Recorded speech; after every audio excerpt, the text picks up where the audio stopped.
Salam sejahtera dan selamat datang sekali lagi ke channel ini Currents via MY. Baiklah kawan-kawan, coba kita bayangkan kita tengah berada di tengah-tengah gelanggang politik Sabah yang semakin panas di mana slogan Sabah for Sabahans sering dilaungkan, tetapi pada masa yang sama keputusan akhir siapa jadi kerajaan, siapa jadi ketua menteri, semuanya masih lagi bergantung kepada kehendak parti-parti dari Semenanjung. Persoalannya sekarang, adakah benar GRS dan PH memperjuangkan autonomi Sabah ataupun mereka sebenarnya hanyalah boneka politik yang bergantung kepada UMNO untuk terus bernafas dalam arena kuasa? Inilah topik kita pada video kali ini dan percayalah, topik kali ini mungkin akan membuatkan Anda terkejut dengan siapa sebenarnya yang memegang kuasa sebenar di Sabah. Menurut pemerhati politik Sabah, S.L. Lim, kenyataan tentang perjuangan autonomi Sabah oleh GRS dan PH hanyalah retorik politik. Kata beliau, kedua-dua gabungan ini sebenarnya tidak mempunyai kekuatan sendiri untuk membentuk kerajaan tanpa sokongan UMNO. Maksudnya mudah, tanpa UMNO, GRS dan PH bukan kerajaan. Dan tanpa restu Malaya, Sabah tidak akan pernah dapat berdiri sendiri. Lim berkata kita perlu berterus terang kepada rakyat, sama ada GRS ataupun PH, kedua-duanya bergantung sepenuhnya kepada UMNO untuk kekal memerintah. Faktor penentu tetap UMNO, katanya. Dan bila kita fikir balik, memang ada betulnya. Dalam beberapa tahun kebelakangan ini, Sabah menyaksikan beberapa kali perubahan kerajaan, bukan karena rakyat menolak satu pihak, tetapi karena percaturan kuasa di peringkat pusat. Jadi siapa sebenarnya yang mentadbir Sabah? Adakah ketua menteri yang dipilih rakyat ataupun tangan-tangan halus dari Kuala Lumpur yang mengatur semuanya? Lim menambah lagi, kenyataan dan slogan politik seperti Sabah for Sabahans nampak gah di pentas ceramah, tetapi hakikatnya hanyalah permainan kata sahaja. Kata beliau, GRS yang sering melaungkan semangat itu masih lagi bergantung kepada parti-parti dari Semenanjung untuk mengekalkan kuasa. Dan PH pula, walaupun kononnya memperjuangkan reformasi dan kesamarataan, gagal menunjukkan komitmen sebenar dalam isu-isu penting seperti MA 63 dan tuntutan 40% hasil negeri yang dijanjikan. Sekarang, mari kita berhenti sekejap dan fikir dahulu. Sudah lebih 60 tahun Sabah menyertai Malaysia dan sudah berapa kali isu 40% hasil negeri ini dijanjikan untuk diselesaikan. Dari zaman Mahathir hinggalah ke zaman Anwar, janji tetap janji. Setiap kali menjelang pilihan raya, pemimpin pusat datang ke Sabah dengan nada yang manis. Kami akan tunaikan MA 63, kami hormati hak Sabah. Tetapi selepas menang, sunyi. Yang berubah hanyalah slogan, tetapi realiti rakyat di pedalaman masih lagi sama. Jalan berlubang, sekolah yang usang, hospital pula kekurangan doktor. Lim juga mengkritik keras bahwa hubungan baik GRS dengan kerajaan persekutuan sebenarnya tidak membawa manfaat kepada rakyat biasa.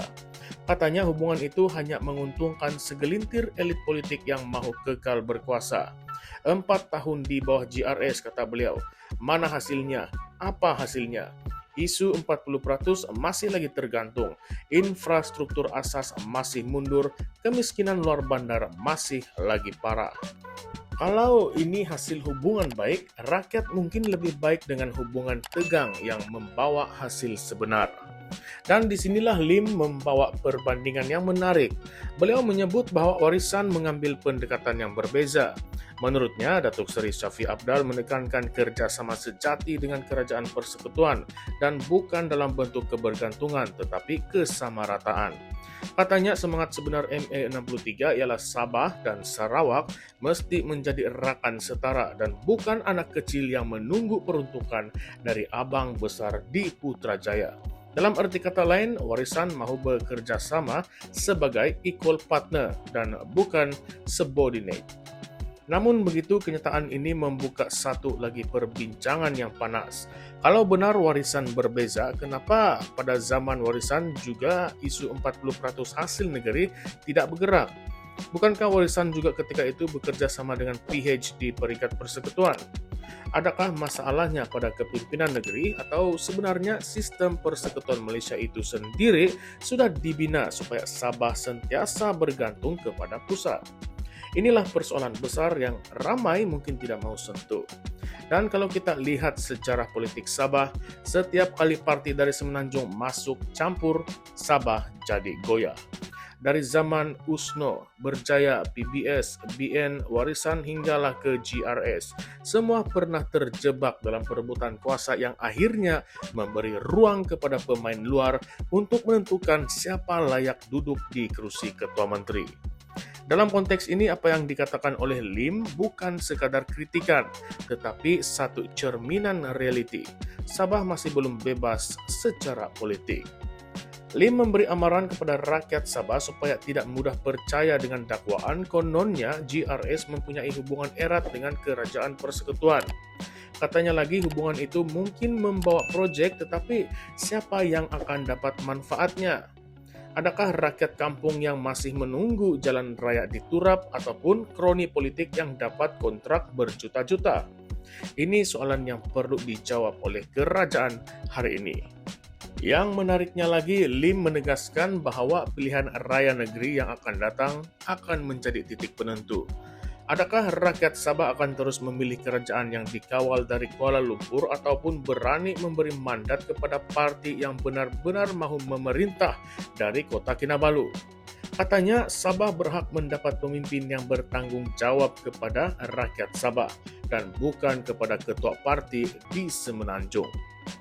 Jadi, kalau kita tengok keseluruhan situasi ini, satu perkara jelas.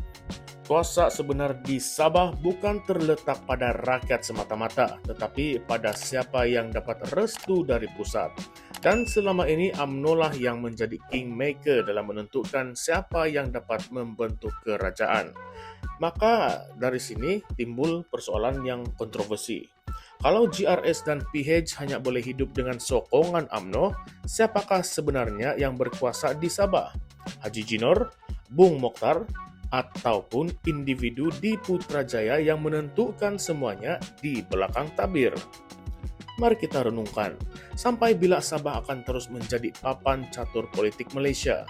Sampai bila kita mahu lihat pemimpin Sabah bercakap tentang autonomi tetapi di masa yang sama menunggu isyarat dari pusat sebelum membuat keputusan yang penting? Bukankah ini bercanggah dengan semangat MA63 yang kononnya mereka perjuangkan? Kalau benar mahu Sabah maju, sudah tiba masanya rakyat Sabah bertanya, adakah kita masih diperintah oleh pemimpin Sabah ataupun kuasa luar yang menjadikan kita sekadar alat dalam rundingan politik nasional? Dan kalau benar Warisan mahu membawa perubahan seperti yang disebut oleh Lim, adakah mereka sanggup berdepan tekanan politik dari pusat untuk benar-benar memperjuangkan hak Sabah? Satu soalan lagi yang saya ingin tinggalkan kepada kamu semua, kepada sahabat-sahabat semua. Kalau UMNO jatuh, bolehkah GRS dan PH bertahan? Ataupun kerajaan Sabah akan sekali lagi runtuh seperti domino, menandakan betapa rapuhnya sistem politik negeri ini yang bergantung sepenuhnya pada restu dari luar? Apa pandangan Anda? Adakah ini masa untuk Sabah benar-benar berdiri di atas kaki sendiri? Ataupun kita masih akan biarkan masa depan kita ditentukan oleh kuasa politik di Kuala Lumpur? Nah, inilah realiti yang ramai tidak berani bincang secara terbuka. Tetapi disinilah letaknya kebenaran yang paling pahit. Sabah tidak akan pernah bebas selagi politiknya masih bergantung pada parti dari Semenanjung. Dan kalau Anda rasa topik ini penting, jangan lupa tekan butang like, kongsikan video ini, dan tinggalkan komen Anda di ruangan komen di bawah.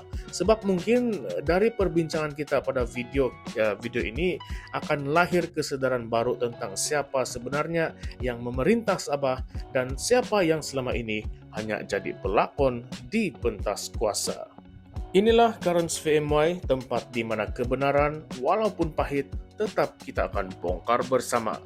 Salam sejahtera semua, salam perjuangan, dan salam reformasi. Kita jumpa lagi di konten yang seterusnya nanti. Sekian sahaja, terima kasih.